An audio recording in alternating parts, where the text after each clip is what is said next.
రాజ్యాంగాన్ని పక్కన పెట్టి రాష్ట్రంలో రేవంత్ రెడ్డి పాలన సాగుతోందని విమర్శించారు మాజీ మంత్రి ఎమ్మెల్యే వేముల ప్రశాంత్ రెడ్డి. బాల్కొండలోని ఎమ్మెల్యే క్యాంప్ ఆఫీసులో జాతీయ జెండాను ఆవిష్కరించారు.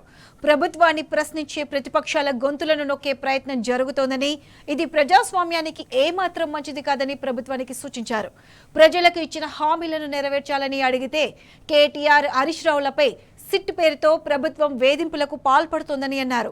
సింగరేణి బొగ్గు గనుల్లో అవినీతి జరిగిందని ఆరోపిస్తే సాయంత్రానికే దర్యాప్తు సంస్థలను ఏర్పాటు చేసి కక్ష సాధింపు రాజకీయాలు చేస్తూ డైవర్షన్ పాలిటిక్స్ కు రేవంత్ రెడ్డి సర్కార్ పాల్పడుతోందని ఆయన మండిపడ్డారు. ఇకనైనా రేవంత్ రెడ్డి ప్రజలకు ఇస్తానన్న 6 గ్యారెంటీలతో పాటు 420 హామీలను అమలు చేయాలని ప్రశాంత్ రెడ్డి డిమాండ్ చేశారు. దినోత్సవ శుభాకాంక్షలు.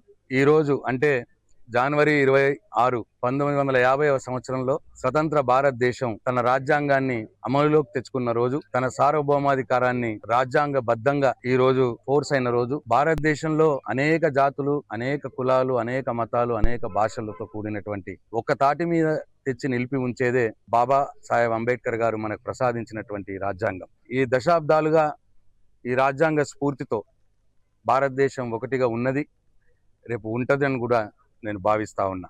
రాజ్యాంగ స్ఫూర్తిగా మనందరం ఒకటిగా ఉండాలి అని చెప్పి నేను ఈ సందర్భంగా పిలుపునిస్తా ఉన్నాను.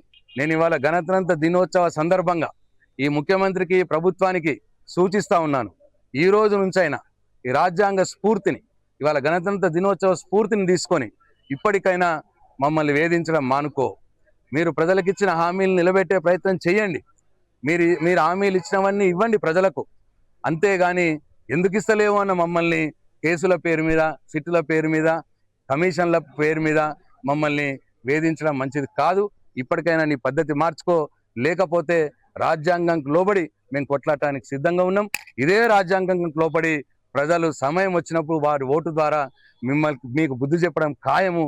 కాబట్టి ఇప్పటికైనా ఈ రోజు నుంచైనా ఈ 26వ జనవరి గణతంత్ర దినోత్సవాన్ని ఈ స్ఫూర్తిని తీసుకొని ఇప్పటికైనా మీ పద్ధతి మార్చుకోవాలని చెప్పి నేను ఈ ముఖ్యమంత్రికి సూచిస్తాను.